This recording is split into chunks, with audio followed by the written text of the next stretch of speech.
നമ്മുടെ ശരീരത്തിൽ നമുക്ക് കൺട്രോൾ ചെയ്യാൻ പറ്റാത്ത 5 അവയവങ്ങളാണുള്ളത്. ഒന്നാമത്തത് ബ്രെയിന്, രണ്ടാമത്തത് നമ്മുടെ ഹാർട്ട്, മൂന്നാമത്തത് നമ്മുടെ ലങ്സ്, നാലാമത്തത് നമ്മുടെ കിഡ്നി, അഞ്ചാമത്തത് നമ്മുടെ ലിവർ. ഈ അവയവങ്ങളിൽ ഏതെങ്കിലും ഒന്നിന് എന്തെങ്കിലും ഒരു അസുഖം ബാധിച്ചു കഴിഞ്ഞാൽ നമുക്ക് നമ്മുടെ സാമ്പത്തിക നില വളരെ പരിമിതമാകും. എന്ന് പറഞ്ഞാൽ നമ്മുടെ ആരോഗ്യം വളരെ മോശമായ സ്റ്റേജിലേക്ക് പോകുന്നതിനൊപ്പം തന്നെ നമ്മുടെ സാമ്പത്തിക നിലയും കൂടെ വളരെ മോശമായ സ്റ്റേജിലേക്ക് പോകും. ഇവയെല്ലാം ക്രിട്ടിക്കൽ ഇൽനെസ് ആയിട്ടാണ് കണക്കാക്കുന്നത്. ഇത് കൂടാതെ ക്യാൻസർ പോലുള്ള ക്രിട്ടിക്കൽ ഇൽനെസ് വരാം, അതേപോലെ തന്നെ വലിയ ആക്സിഡൻറ്റുകൾ സംഭവിക്കാം. ഇത്തരത്തിൽ വലിയ വലിയ അപകടങ്ങൾ, ബുദ്ധിമുട്ടുകൾ നമ്മുടെ ജീവിതത്തിൽ വരുമ്പോൾ നമുക്ക് സഹായമാകാൻ വേണ്ടിയിട്ടാണ്, അല്ലെങ്കിൽ നമ്മുടെ സാമ്പത്തികമായിട്ട് നമ്മൾ തളരാതിരിക്കാൻ വേണ്ടിയിട്ടാണ് നമ്മൾ ഹെൽത്ത് ഇൻഷുറൻസ് എടുക്കുന്നത്. തീർച്ചയായിട്ടും എല്ലാവരും ഹെൽത്ത് ഇൻഷുറൻസ് എടുക്കുമ്പോൾ മൈൻഡിലൊരു പർപ്പസ് ആയിട്ട് വെക്കേണ്ടതും, ഇങ്ങനെയുള്ള എന്തെങ്കിലും ഒരു അസുഖങ്ങൾ വന്നിട്ട് നമുക്ക് ഹോസ്പിറ്റൽ ചിലവ് വേണ്ടി വന്നാൽ ഭയമില്ലാതെ, പേടിയില്ലാതെ, ടെൻഷൻ ഇല്ലാതെ നമുക്ക് ഹെൽത്ത് ഇൻഷുറൻസ് ഉണ്ടെന്നുണ്ടെങ്കിൽ ആ ചികിത്സ തേടിക്കൊണ്ട് തിരിച്ച് ജീവിതത്തിലേക്ക് തിരികെ വരാനായിട്ട് നമുക്ക് സാധിക്കണം എന്നുള്ളതാണ് ഹെൽത്ത് ഇൻഷുറൻസിൻ്റെ ഏറ്റവും പ്രാഥമികമായ ആവശ്യം. ശരിയാണ്, നമുക്ക് ആശുപത്രിയിലെ ചിലവുകൾ ഈ ഹെൽത്ത് ഇൻഷുറൻസിൽ നിന്ന് ക്ലിയർ ആവും. പക്ഷേ ഇത്തരത്തിലുള്ള അസുഖങ്ങൾ അല്ലെങ്കിൽ വലിയ അപകടങ്ങളൊക്കെ സംഭവിച്ചു കഴിഞ്ഞാൽ നമുക്ക് തിരിച്ച് ജീവിതത്തിലേക്ക്, പഴയ ജീവിതത്തിലേക്ക് തിരിച്ചു വരിക എന്നുള്ളത് ചിലപ്പോൾ പ്രാപ്തമാവാത്തൊരു സാഹചര്യമായിരിക്കാം, അല്ലെങ്കിൽ ചിലപ്പോൾ ഒരു വലിയൊരു ലോങ് ടൈം അതിനു വേണ്ടിയിട്ട് മാറ്റി വെക്കേണ്ടതായിട്ട് വരാം. ഇപ്പം ക്യാൻസർ പോലെയൊക്കെയുള്ള അസുഖങ്ങളാണെങ്കിൽ ചിലപ്പോൾ തിരിച്ച് നമുക്ക് പഴയ ജോലിയിലേക്കോ ജീവിതത്തിലേക്കോ തിരിച്ചു വരാൻ കഴിയില്ല. നമ്മൾ ചികിത്സ കഴിഞ്ഞ് വീട്ടിൽ വന്നതിന് ശേഷവും സാമ്പത്തികമായിട്ട് നമ്മൾ തകർന്നു പോകും. ക്യാൻസർ ബാധിച്ച ആളുടെ വീട് എന്നുള്ള രീതിയിൽ നാട്ടിൽ മൊത്തം നമുക്കൊരു ലേബലും വരും. ഒരു ദൈന്യമായ ഒരു നോട്ടമായിരിക്കാം നമുക്ക് നേരെ ഉണ്ടാവുക. സ്വാഭാവികമായിട്ടും നമ്മളെ കാണാൻ വരുന്ന വിസിറ്റേഴ്സ് തരുന്ന ചെറിയ ചെറിയ തുകകൾ നമുക്കൊരു പ്രധാനപ്പെട്ട തുകയായിട്ട് പോലും മാറാൻ സാഹചര്യമുള്ളൊരു വിഷയമാണിത്. അപ്പോൾ ഇത്തരത്തിലൊരു സാഹചര്യത്തിൽ ഞാൻ നിങ്ങളെ പരിചയപ്പെടുത്തുന്നത് ഒരു ചെറിയ പ്രീമിയത്തിൽ ഇങ്ങനെ എന്തെങ്കിലുമൊക്കെ നമ്മുടെ ലൈഫിൽ സംഭവിച്ചാൽ നമ്മുടെ കയ്യിൽ, നമ്മുടെ അക്കൗണ്ടിൽ ഒരു തുക കിട്ടാൻ വേണ്ടിയിട്ട് ചെറിയൊരു പ്രീമിയത്തിൽ എടുക്കാൻ കഴിയുന്ന ഒരു പ്ലാനിനെ കുറിച്ചാണ് ഞാൻ നിങ്ങൾക്ക് ഇന്ന് പരിചയപ്പെടുത്തുന്നത്. ക്രിട്ടിക്കൽ ഇൽനെസ് പോളിസീസ് എന്നാണ് ആ കാറ്റഗറിയിലുള്ള പോളിസീസിന് പറയുക. ഇന്ന് ഞാൻ പരിചയപ്പെടുത്തുന്നത്, ഞാൻ റെക്കമെൻഡ് ചെയ്യുന്നത് ICICI ലംബാർഡിൻ്റെ CritiShield എന്ന് പറയുന്ന പ്ലാനാണ്. ഇന്ത്യയിൽ ഇത്രയധികം ഇൻഷുറൻസ് കമ്പനികളുണ്ട്, ഇനിയും പുതിയത് വന്നുകൊണ്ടേയിരിക്കുന്നു. എന്നിട്ടും എന്തുകൊണ്ട് ഈ ICICI ലംബാർഡിൻ്റെ തന്നെ CritiShield ഞാൻ സജസ്റ്റ് ചെയ്യുന്നു എന്ന് ചോദിച്ചാലും അതിന് 3 കാരണങ്ങളാണുള്ളത്. ഒന്നാമത്തെ കാരണം, CritiShield എന്ന പ്ലാനിൽ സർവൈവൽ പീരീഡ് 0 ആയിട്ട് പോളിസി എടുക്കാനായിട്ട് പറ്റും. എന്ന് പറഞ്ഞാൽ ഇപ്പോൾ ഒരാൾക്കൊരു ക്രിട്ടിക്കൽ ഇൽനെസ് വന്നു, ആ ക്രിട്ടിക്കൽ ഇൽനെസ്സോട് കൂടിയിട്ട് അദ്ദേഹം മരണപ്പെട്ടു പോയി എന്ന് വെക്കുക. കമ്പനി എത്രയാണോ തുക നിങ്ങൾക്ക് തരാമെന്ന്, ആ കസ്റ്റമറിന് തരാമെന്ന് പറഞ്ഞിരിക്കുന്ന തുക ആ വ്യക്തിയുടെ കുടുംബത്തിന് കൊടുക്കും. അതേസമയം സർവൈവൽ പീരീഡ് 1 ഡേ അല്ലെങ്കിൽ 7 ഡേ, 3 ഡേയ്സ്, 15 ഡേയ്സ്, 30 ഡേയ്സ് വെച്ചിരിക്കുന്ന പോളിസികളിൽ അത് വന്ന് മരണപ്പെടുന്നവർക്ക് കിട്ടൂല. അത് വന്ന് ആശുപത്രിയിൽ പോയി ആള് സർവൈവ് ചെയ്താൽ, എത്ര ദിവസം സർവൈവ് ചെയ്തോ അതിനെ അടിസ്ഥാനപ്പെടുത്തിയിട്ടായിരിക്കും അവിടെ തുക കിട്ടുക. എന്ന് പറഞ്ഞാൽ 7 ദിവസം സർവൈവൽ പീരീഡ് ആണ് ക്രിട്ടിക്കൽ ഇൽനെസ് പോളിസിയിൽ മെൻഷൻ ചെയ്തിരിക്കുന്നുണ്ടെങ്കിൽ ആൾക്ക് ഹാർട്ട് അറ്റാക്ക് വന്ന് ആൾ ഹോസ്പിറ്റലിൽ പോയി ചികിത്സിച്ച് 7 ദിവസം അദ്ദേഹം ജീവിച്ചിരുന്ന് 8ാമത്തെ ദിവസമാണ് മരണപ്പെടുന്നതെങ്കിൽ മാത്രമാണ് തുക ലഭിക്കുക. അതേസമയം ഈ പ്ലാനിൽ ആ അസുഖം വരുന്നതോട് കൂടിയിട്ട് അദ്ദേഹം മരണപ്പെട്ടാലും ഈ തുക ലഭിക്കും. ഇപ്പോൾ ക്യാൻസർ, അല്ലെങ്കിൽ സ്ട്രോക്ക്, അല്ലെങ്കിൽ ലങ്സിൽ എന്തെങ്കിലും പ്രശ്നങ്ങൾ, കിഡ്നി ഫെയിലിയർ, എന്തുമാവട്ടെ, ഈ അസുഖം ഐഡന്റിഫൈ ചെയ്ത് ഇമ്മീഡിയറ്റ് ആയിട്ട് ഡെത്ത് സംഭവിച്ചാൽ പോലും ഇതിനകത്ത് കവറേജ് ലഭിക്കും. അത് മാർക്കറ്റിൽ മറ്റ് പ്ലാനുകൾ കൊടുക്കുന്നില്ല എന്നുള്ളത് കൊണ്ടാണ് ഞാൻ ഇതിനെ സെലക്ട് ചെയ്യാനുള്ളൊരു കാരണം. രണ്ടാമത്തെ കാരണം, ഈ പോളിസിയിൽ നമുക്ക് സാധാരണഗതിയിൽ ക്രിട്ടിക്കൽ ഇൽനെസ് പോളിസിയിലെല്ലാം ഒരിക്കലൊരു ക്രിട്ടിക്കൽ ഇൽനെസ് വന്നു കഴിയുന്നതോടുകൂടിയിട്ട് അതിൻ്റെ പർപ്പസ് കംപ്ലീറ്റ് ആയി. ഓക്കെ, എന്തിനാണോ ആ പോളിസി എടുത്തത് ആ പോളിസിൻ്റെ ഉദ്ദേശം കംപ്ലീറ്റ് ആയി. അപ്പോൾ നമുക്കിപ്പോൾ ഒരാൾ പോളിസി എടുത്തു, ആൾക്ക് ആദ്യം വന്ന ഒരു സ്ട്രോക്കാണ്, അദ്ദേഹം ആ സ്ട്രോക്കിന് വേണ്ടിയിട്ട് ഈ ഒരു തുക, ക്രിട്ടിക്കൽ ഇൽനെസിൻ്റെ തുക ക്ലെയിം ചെയ്തു, ഫുള്ളായിട്ട് കഴിഞ്ഞു. അങ്ങനെ കുറച്ച് നാൾ കഴിഞ്ഞിട്ട് അദ്ദേഹത്തിന് ഹാർട്ട് അറ്റാക്ക് വന്നു. ഹാർട്ട് അറ്റാക്ക് വന്നാൽ ഇതിനകത്തൊന്നും ബെനിഫിറ്റ് കിട്ടില്ല, കാരണം അവിടെ പോളിസി കഴിഞ്ഞു. സ്ട്രോക്കോട് കൂടിയിട്ട് അദ്ദേഹത്തിന് ആ തുക കിട്ടിയ പോളിസി കഴിഞ്ഞ് അദ്ദേഹത്തിന് കണ്ടിന്യൂ ചെയ്യാൻ കഴിയില്ല. ഈ സ്ട്രോക്ക് വന്നതുകൊണ്ട് സ്വാഭാവികമായിട്ട് അദ്ദേഹത്തിന് പിന്നീട് പോയിട്ടൊരു പോളിസി എടുക്കാൻ കഴിയത്തുമില്ല. അപ്പോൾ അതോടുകൂടിയിട്ട് അവിടെ ഒരു ഡെഡ് എൻഡ് ആയി കഴിഞ്ഞു. അതേസമയം ഈ പ്ലാനിൽ നമുക്ക് അങ്ങനെയല്ല, നമുക്ക് 5 ക്രിട്ടിക്കൽ ഇൽനെസ് ആയിട്ടാണ്, 5 കാറ്റഗറി ഓഫ് ക്രിട്ടിക്കൽ ഇൽനെസ് ആയിട്ടാണ് ഇത് കാറ്റഗറൈസ് ചെയ്തിരിക്കുന്നത്. ഈ 5 കാറ്റഗറീസിനകത്തും ഓരോ പ്രാവശ്യവും നമുക്ക് ക്ലെയിം ചെയ്യാൻ പറ്റും. ഉദാഹരണത്തിന്, ഒരാൾക്ക് ഒരു ഹാർട്ട് അറ്റാക്ക് വന്നു, ഹാർട്ട് അറ്റാക്ക് വന്നു, അദ്ദേഹത്തിന് അതിന് സർവൈവായി, അദ്ദേഹത്തിന് ഈ 0 സർവൈവൽ പീരീഡ് ആയതുകൊണ്ട് ഇതിനകത്ത് അത് മാറ്ററേ അല്ല, അദ്ദേഹത്തിന് ആ ഒരു തുക കിട്ടി. പിന്നീട് അദ്ദേഹം ആ പോളിസി കണ്ടിന്യൂ ചെയ്തു പോവുകയാണ്. കുറച്ച് നാളുകൾ കഴിഞ്ഞപ്പം സ്ട്രോക്ക് വന്നു. സ്ട്രോക്ക് വരുമ്പോഴും ഇതേ തുക തന്നെ അദ്ദേഹത്തിന് റിപ്പീറ്റഡ് ആയിട്ട് കിട്ടും. പിന്നീട് ക്യാൻസർ വന്നു, അപ്പോഴും ഇതേ തുക കിട്ടും. ഈ പോളിസി ഇങ്ങനെ കണ്ടിന്യൂ ചെയ്തുകൊണ്ടേയിരിക്കും. എന്ന് പറഞ്ഞാൽ നമുക്ക് ഒരു ഇൻസിഡന്റ് ലൈഫിൽ ഉണ്ടായി എന്ന് വെച്ചിട്ട് ഈ പോളിസി അവിടെ വെച്ച് തീരുന്നില്ല, അല്ലെങ്കിൽ ക്രിട്ടിക്കൽനെസ് വന്നു, പർപ്പസ് കംപ്ലീറ്റ് ആവുന്നില്ല. പർപ്പസ് നമുക്ക് അടുത്ത ക്രിട്ടിക്കൽനെസ് വരികയാണെങ്കിൽ കണ്ടിന്യൂ ചെയ്യാൻ പറ്റുന്ന രീതിയിൽ കണ്ടിന്യൂ ചെയ്തു പോകും. ലൈഫ് ലോങ് നമുക്കത് റിന്യൂ ചെയ്തു പോകാനായിട്ട് കഴിയും. ഇങ്ങനെ 5 തരം ക്രിട്ടിക്കൽനെസ് ഒരാൾക്ക് വന്നെങ്കിൽ മാത്രമാണ് ഈ പോളിസിയുടെ പർപ്പസ് കംപ്ലീറ്റ് ആവത്തുള്ളൂ. അതുവരെയും നമുക്ക് ഇത് കണ്ടിന്യൂ ചെയ്തു പോകാനായിട്ട് കഴിയും. ഇതിനെ ഞാൻ ചൂസ് ചെയ്യാനുള്ള രണ്ടാമത്തെ കാരണം. മൂന്നാമത്തെ കാരണം, ഇതിനകത്ത് 126-ലധികം ക്രിട്ടിക്കൽ ഇൽനെസ്സും അതേപോലെ തന്നെ സർജറീസും കവർ ചെയ്യുന്നുണ്ട്. ഇത്രയും വിപുലമായ കവറേജ് കൊടുക്കുന്ന വേറൊരു പ്ലാനും മാർക്കറ്റിൽ അവൈലബിൾ അല്ല എന്നുള്ളതാണ് ഞാൻ നോക്കിയപ്പോൾ കാണാൻ കഴിയുന്നത്. അതിനകത്ത് ഒരു പ്രധാനപ്പെട്ട കാര്യം എന്താണെന്ന് വെച്ച് കഴിഞ്ഞാൽ, ഇപ്പോൾ നമ്മൾ ഞാൻ ഒരു ഉദാഹരണം പറഞ്ഞുതരാം. നമുക്ക് ലിവർ സിറോസിസ് വന്നു. ലിവർ സിറോസിസിന് കവർ ചെയ്യുമെന്ന് മാത്രം പറഞ്ഞിരിക്കുന്ന ഒരു പോളിസിയാണെന്നുണ്ടെങ്കിൽ ലിവർ ഫൈബ്രോസിസ് വന്നാൽ കവർ ചെയ്യില്ല എന്ന് പറഞ്ഞാൽ അത് ഈ സ്കോപ്പ് ഓഫ് കവറേജിൽ ഉൾപ്പെടുന്നതല്ല. അതുകൊണ്ട് ഇതിന് തരാൻ കഴിയില്ല എന്ന് പറഞ്ഞ കമ്പനി അത് ഡിനേ ചെയ്യും. നമ്മൾ ക്രിട്ടിക്കൽനെസ് പോളിസി എടുത്തിട്ടും നമുക്കൊരു ക്രിട്ടിക്കൽനെസ് വന്നപ്പോൾ അത് കവർ ചെയ്തില്ല. ഇനി മൈലോ ഫൈബ്രോസിസ് പോലുള്ള ഒരു റെയർ ഡിസീസാണ് നമുക്ക് വരുന്നത്. സ്വാഭാവികമായിട്ടും അവിടെയും കമ്പനി പറയുകയാണ് മൈലോ ഫൈബ്രോസിസ് അല്ലെങ്കിൽ അപ്ലാസ്റ്റിക് അനീമിയ ഇതേപോലുള്ള കാര്യങ്ങളൊന്നും കവർ ചെയ്യാത്ത ഒരു പോളിസിയാണെന്നുണ്ടെങ്കിൽ സ്വാഭാവികമായിട്ടും നമുക്ക് ഇതിൽ പറയുന്ന ഏതെങ്കിലും അസുഖങ്ങളാണ് വരുന്നുണ്ടെങ്കിൽ കവർ ചെയ്യില്ല. നിങ്ങൾക്ക് ചിലപ്പോൾ ഈ പേരുകളൊക്കെ കേൾക്കുമ്പോൾ കേട്ടിട്ടില്ലാത്തവർക്ക് അത്ഭുതമായിട്ട് തോന്നാം. പക്ഷെ ഒരുപാട് തരം ക്രിട്ടിക്കൽ ഇൽനെസ്സുകളുണ്ട്, ഒരുപാട് തരം. ഞാൻ കുറച്ച് വർഷങ്ങളായിട്ട് ഹെൽത്ത് ഇൻഷുറൻസിൽ വർക്ക് ചെയ്ത് തുടങ്ങിയപ്പോൾ, സീരിയസ് ആയിട്ട് ഇതിലേക്ക് ഇറങ്ങിയപ്പോൾ അനേകായിരം ആളുകൾ ഇത്തരത്തിലുള്ള പലതരം ക്രിട്ടിക്കൽ ഇൽനെസ്സുകൾ കൊണ്ട് മാത്രം ബുദ്ധിമുട്ടുന്നുണ്ട് എന്നുള്ളതാണ്. അതിന് ഞാൻ ഈ പറയാനുള്ളൊരു കാരണം അപ്ലാസ്റ്റിക് അനീമിയയാണ്. അപ്ലാസ്റ്റിക് അനീമിയ എന്ന് പറയുന്നത് ഒരു ക്രിട്ടിക്കൽ ഇൽനെസ്സാണ്. അത് വന്നവർക്ക് ഹെൽത്ത് ഇൻഷുറൻസ് കൊടുക്കില്ല. അപ്പോൾ അതുകൊണ്ട് നമുക്ക് നമ്മുടെ ലൈഫിൽ എന്തെല്ലാം തരത്തിലുള്ള അസുഖങ്ങൾ വന്നുകൂടാൻ സാധ്യതയുണ്ട് എന്നുള്ളതാണ് നമ്മൾ മനസ്സിലാക്കേണ്ടത്. അതിൻ്റെ പ്രധാനപ്പെട്ട കാരണം നമ്മുടെ ഇന്നത്തെ ജീവിത രീതിയും പൊല്യൂഷനും ഒക്കെയാണ്. നമുക്കതിനൊന്നും മാറ്റി നിർത്താൻ കഴിയില്ല എന്ന് കരുതിയിട്ട് നമുക്ക് കാട്ടിപ്പോയി ജീവിക്കാൻ പറ്റുമോ? അതുമില്ല. അപ്പോൾ അതുകൊണ്ട് സ്വാഭാവികമായിട്ട് നമുക്കിതെല്ലാം അക്സെപ്റ്റ് ചെയ്ത് പോയി വരും. പക്ഷേ അതിന് നമുക്കൊരു പ്രൊട്ടക്ഷൻ വേണം. എന്തിനുള്ള പ്രൊട്ടക്ഷൻ? നമ്മുടെ സാമ്പത്തിക ഭദ്രതയ്ക്കുള്ള പ്രൊട്ടക്ഷൻ. എന്തുകൊണ്ട് നമ്മൾ സാമ്പത്തിക ഭദ്രത നോക്കുന്നു? ഇതെല്ലാം കഴിഞ്ഞ് നമ്മൾ സർവൈവ് ചെയ്ത് വന്നാൽ നമുക്ക് സന്തോഷത്തോടെ മുമ്പോട്ട് ജീവിക്കാൻ കഴിയണം. ദാരിദ്ര്യത്തിലേക്ക് പോകരുത്. ഇല്ലെങ്കിൽ നമ്മൾക്കിത് വന്ന് നമ്മൾ ബ്രെഡ് വിന്നർ ആയിട്ടുള്ള അല്ലെങ്കിൽ സാമ്പത്തികം ഒരു വ്യക്തി ജോലിക്ക് പോയിട്ട് കിട്ടുന്ന വരുമാനം കൊണ്ടാണ് ഒരു കുടുംബം മുന്നോട്ട് പോകുന്നത്. ആ വ്യക്തിക്ക് ഇതുപോലത്തെ എന്തെങ്കിലും സംഭവിച്ചു കഴിഞ്ഞാൽ പിന്നെ ആ കുടുംബമോ അവിടുത്തെ കുട്ടികളുടെ പഠിത്തം, അവരുടെ മൊത്തം കാര്യങ്ങളിൽ നേരെ തലകീഴായ ഒരവസ്ഥയിലേക്കാണ് പോവുക. അത് ആ കുട്ടികളുടെ അടക്കം ആ കുടുംബത്തിൻ്റെ ഭാവിയെ മൊത്തത്തിൽ നശിപ്പിച്ചു കളയും. അപ്പോൾ അത്തരത്തിലുള്ള സാഹചര്യങ്ങൾ ഉണ്ടാവാതിരിക്കാൻ വേണ്ടിയിട്ടാണ് ഇത്തരത്തിൽ എന്തെങ്കിലും ഒരു പോളിസി എടുക്കണമെന്ന് പറയുന്നത്.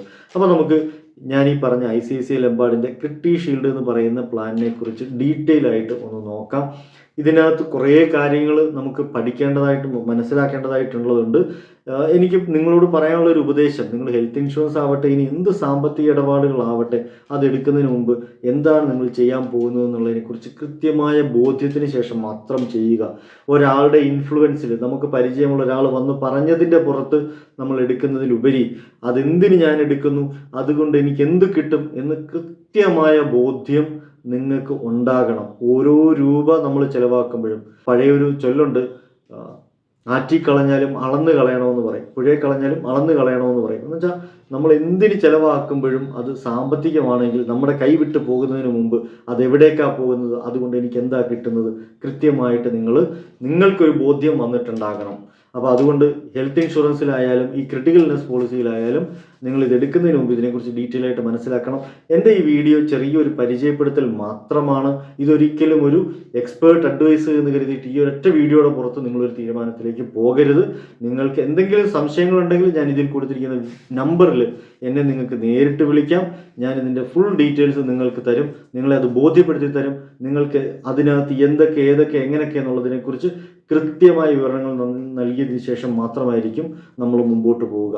ഇനി ക്രിട്ടി ഷീൽഡ് എന്ന് പറയുന്ന ക്രിട്ടി ഷീൽഡ് പ്ലസ് എന്നാണ് ഇപ്പോൾ ഇതിൻ്റെ പുതിയ പേര്. നേരത്തെ ക്രിട്ടി ഷീൽഡ് എന്ന് മാത്രമേ ഉള്ളായിരുന്നു. അതിൽ ഈ വർഷം ഒരു കുറച്ച് അപ്ഡേറ്റ്സുകൾ കൊണ്ടുവന്നു. നേരത്തെ ഇത് ചെയ്യണമെന്ന് വിചാരിച്ചതാണ്.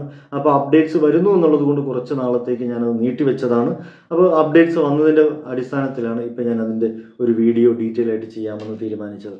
ഇതിൽ പ്രധാനമായിട്ട് 4 തരത്തിലുള്ള പ്ലാനുകളാണുള്ളത്. ഒന്ന് ക്യാൻസർ ഷീൽഡ്, രണ്ടാമത്തത് കാർഡിയാക് ഷീൽഡ്, മൂന്നാമത്തത് ഈ ക്യാൻസറും കാർഡിയാക്കും കൂടെ മിക്സ് ചെയ്തിട്ട് ക്യാൻസർ പ്ലസ് കാർഡിയാക് ഷീൽഡ് എന്ന് പറഞ്ഞിട്ട്, നാലാമത്തത് കോംപ്രിഹെൻസീവ് ക്രിട്ടി ഷീൽഡ്. ഞാൻ ഇതിനകത്ത് എല്ലാവർക്കും സജസ്റ്റ് ചെയ്യുന്നത് കോംപ്രിഹെൻസീവ് ക്രിട്ടി ഷീൽഡ് എന്ന് പറയുന്ന പ്ലാൻ മാത്രമാണ്. ബാക്കിയുള്ളതൊക്കെ നിങ്ങളുടെ ഇഷ്ടത്തിനനുസരിച്ച് നിങ്ങൾക്ക് ചൂസ് ചെയ്യാം. അതിൽ നമ്മളൊരിക്കലും ഒരാളെയും നിർബന്ധിക്കുന്ന ഒരു സബ്ജക്റ്റ് അല്ല ഇത്.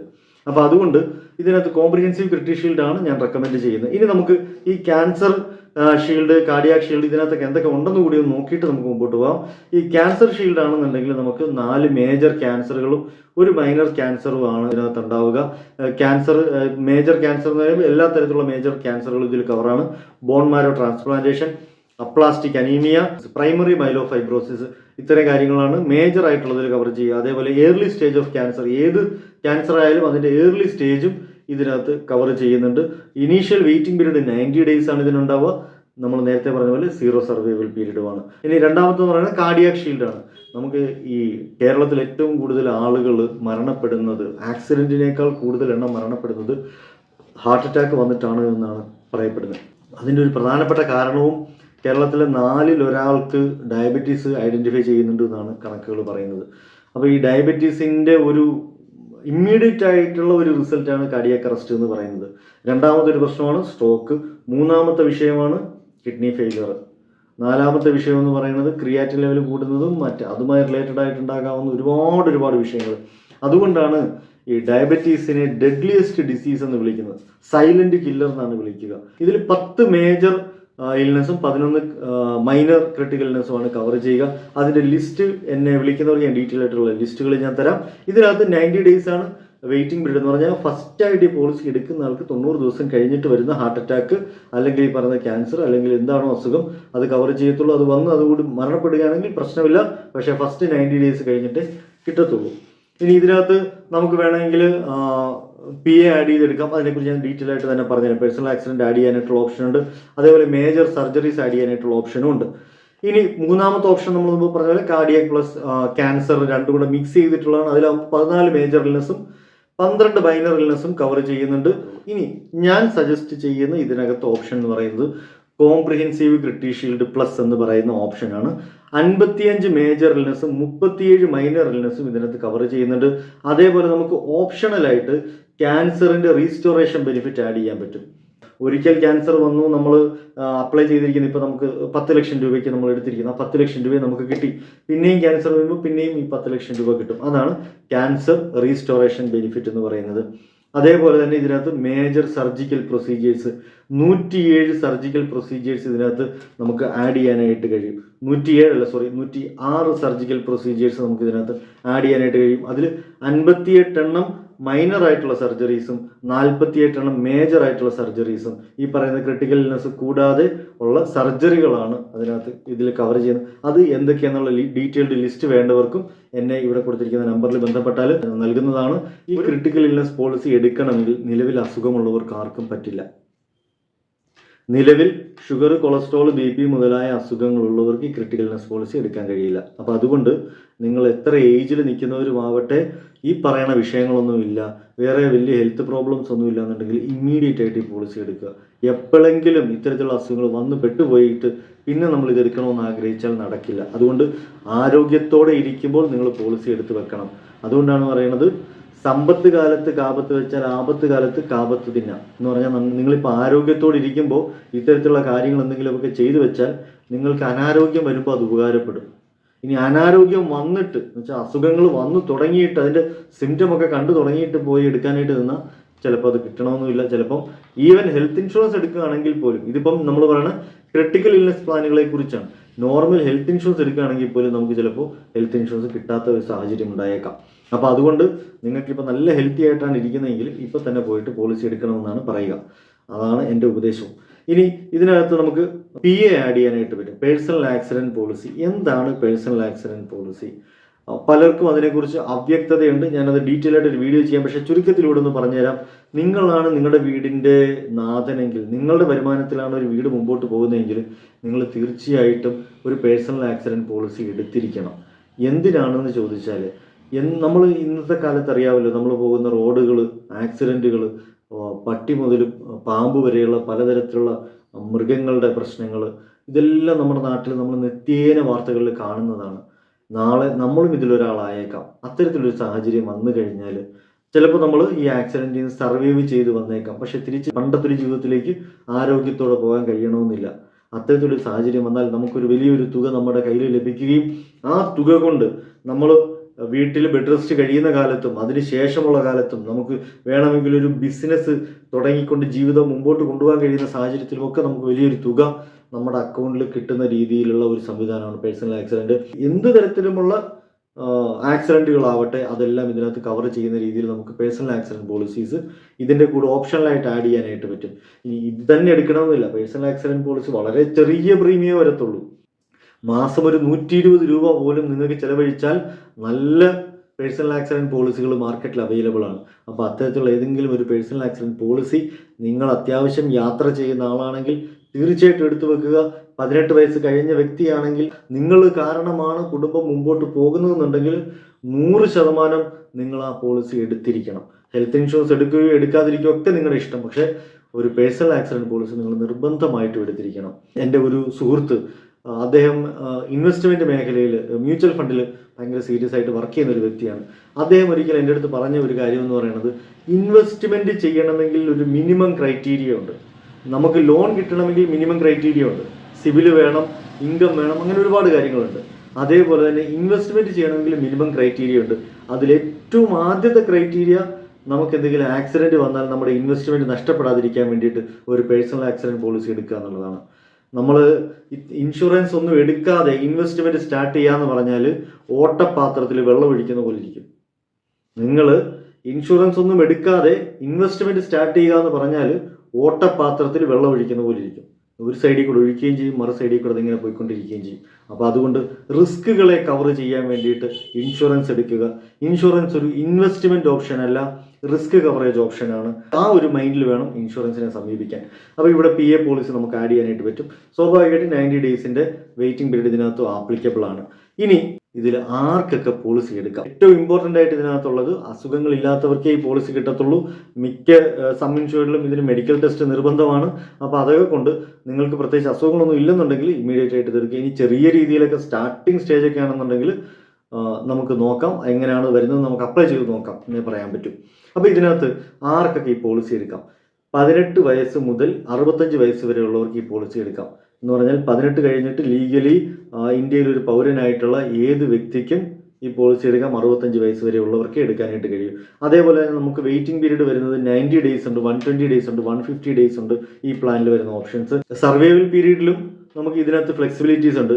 ഞാൻ നേരത്തെ പറഞ്ഞ പോലെ 0 ഡേയ്സ് സർവൈവൽ പീരീഡ് എടുക്കാം, വേണമെങ്കിൽ 3 ഡേയ്സ് എടുക്കാം, 7 ഡേയ്സ് എടുക്കാം, 14 ഡേയ്സ് എടുക്കാം. അത് നമുക്ക് ഇഷ്ടത്തിനനുസരിച്ച് നമുക്ക് നമ്മുടെ പ്രീമിയത്തിൻ്റെ ഇതും കൂടെ നോക്കിയിട്ട് നമുക്ക് തീരുമാനിക്കാം.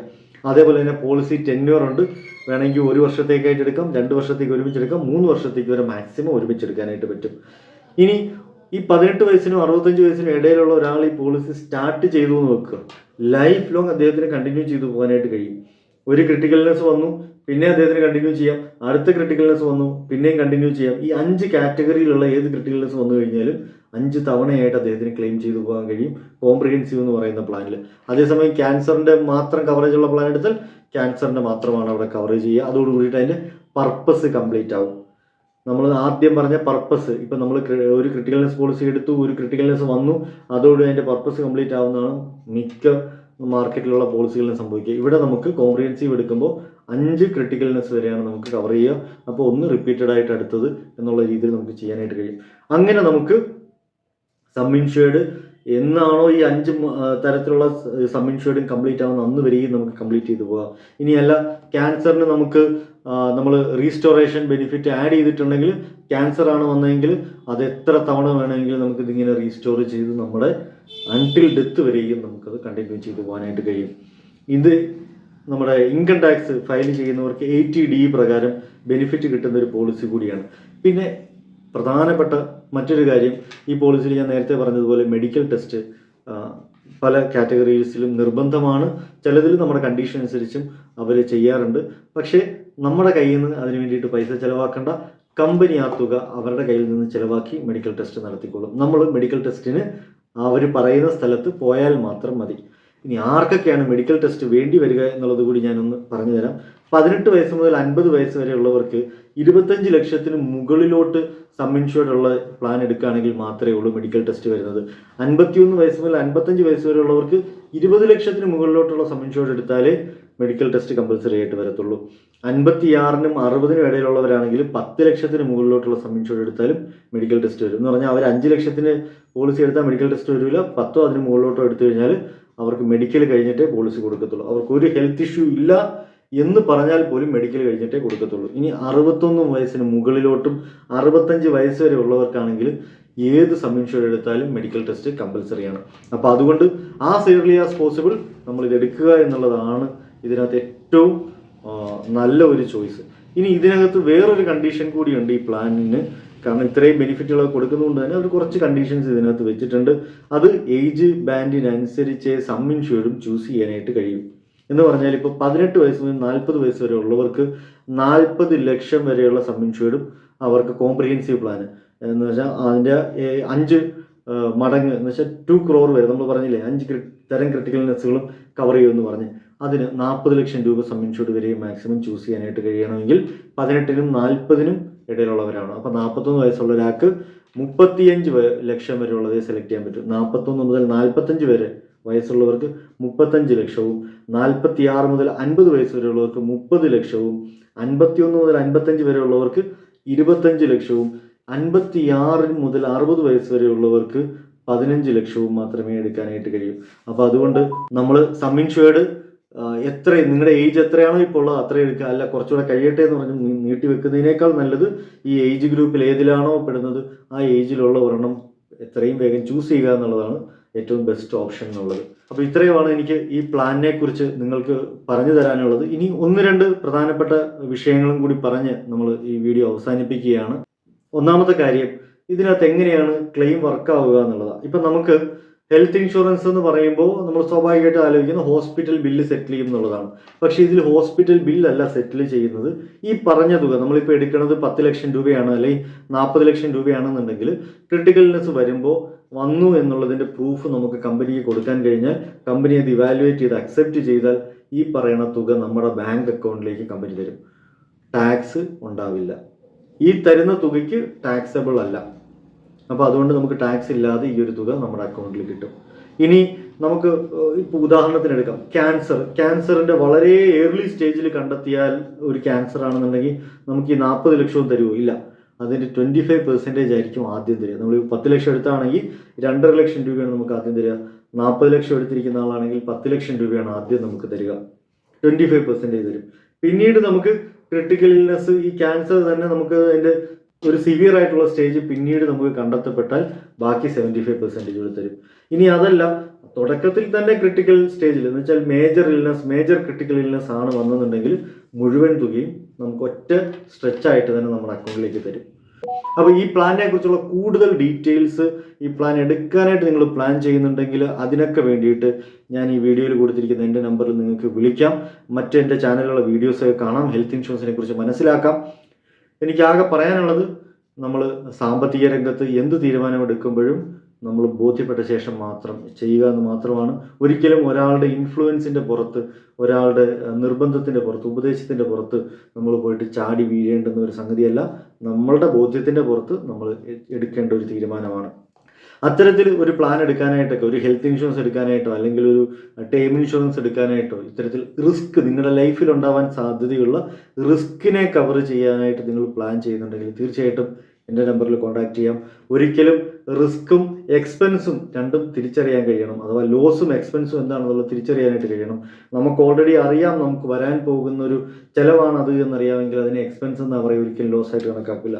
എന്ന് പറഞ്ഞാൽ വീട്ടിൽ നമ്മൾ കറണ്ട് യൂസ് ചെയ്യുന്നു, ലൈറ്റ് ഇടുന്നു, അല്ലെങ്കിൽ കറണ്ടിൻ്റെ സംഗതികൾ യൂസ് ചെയ്യുമ്പോൾ എക്സ്ട്രാ ഒരുപാട് നേരം യൂസ് ചെയ്യുമ്പോൾ നമുക്കറിയാം ബില്ല് കൂടി വരുമെന്നുള്ളത്. അത് നമ്മളെ സംബന്ധിച്ചോളം എക്സ്പെൻസ് ആണ്, കാരണം നമുക്ക് ഓൾറെഡി നോൺ ആയ ഒരു കാര്യമാണ്. അതേസമയം ഒരു നല്ലൊരു ടി വി നമ്മൾ മേടിച്ചു, അത് എപ്പോൾ ഏത് ഇടിമിന്നലിൽ അടിച്ചു പോകുമെന്നുള്ളത് നമുക്ക് പറയാൻ കഴിയില്ല. അത് നഷ്ടപ്പെടുക എന്നുള്ളത് ഒരു ലോസാണ്. അപ്പോൾ നമ്മൾ അത് അടിച്ചു പോകുന്നതിന് മുമ്പ് അതിന് വേണ്ടിയിട്ടൊരു ഇൻഷുറൻസ് എടുത്ത് വെക്കുക എന്നുള്ളത്, അതാണ് ഇൻഷുറൻസിൻ്റെ വർക്ക് എന്ന് പറയുന്നത്. അല്ലാതെ കറണ്ട് ബില്ല് വരുന്നതിനെ പ്രൊട്ടക്റ്റ് ചെയ്യാൻ വേണ്ടിയിട്ട് നമുക്ക് എടുക്കാൻ പറ്റില്ല. വേറൊരു ഉദാഹരണം പറഞ്ഞു കഴിഞ്ഞാൽ, കൺസീവ്ഡ് ആയ ഒരു ലേഡി, ഒരു പ്രഗ്നൻ്റ് ആയ ഒരു ലേഡിക്ക് ഡെലിവറിക്ക് കവറേജ് കൊടുക്കാൻ പറ്റില്ല. കാരണം ഉറപ്പായിട്ടും അവർ 9 മാസം കഴിയുമ്പോൾ ഡെലിവറി നടത്തും, ഇല്ലെങ്കിൽ അതിനിടയിൽ അബോർഷൻ സംഭവിക്കാം. അതേസമയം ജനിക്കുന്ന കുട്ടിക്ക് എന്തെങ്കിലും അസുഖം വരുമോ വരില്ലേ, അതിന് അംഗവൈകല്യം ഉണ്ടാവുമോ ഇല്ലേ എന്നുള്ളതിനെക്കുറിച്ച് നമുക്കൊരു ഉറപ്പും പറയാൻ പറ്റില്ല. അതുകൊണ്ട് ജനിക്കുന്ന കുട്ടിക്ക് കവറേജ് എടുക്കുന്ന പോളിസി എടുക്കാനായിട്ട് കഴിയും. ഇതാണ് ഇതിൻ്റെ ഡിഫറൻസ്, ഇൻഷുറൻസിൻ്റെ ഡിഫറൻസ് എന്ന് പറയുന്നത്. അപ്പോൾ ഇതൊക്കെ ബോധ്യപ്പെട്ട് നിങ്ങൾ എടുക്കുക. വീഡിയോ ഇത്തിരി നീണ്ടുപോയതിൽ ക്ഷമ ചോദിക്കുന്നു. മറ്റൊരു നല്ലൊരു വീഡിയോയുമായിട്ട് കാണും വരെയും എല്ലാവർക്കും എൻ്റെ ഹൃദയം നിറഞ്ഞ നന്ദി, നമസ്കാരം. ഒരു ഓർമ്മപ്പെടുത്തൽ കൂടി, നമ്മളെ ചാനൽ വീഡിയോസൊക്കെ ഇഷ്ടപ്പെടുകയാണെങ്കിൽ വീഡിയോ ലൈക്ക് ചെയ്യുക, മറ്റുള്ളവരിലേക്ക് ആ വീഡിയോസ് ഷെയർ ചെയ്യുക, ചാനൽ സബ്സ്ക്രൈബ് ചെയ്യുക. നിങ്ങളുടെ സബ്സ്ക്രിപ്ഷനാണ് എൻ്റെ മോട്ടിവേഷൻ.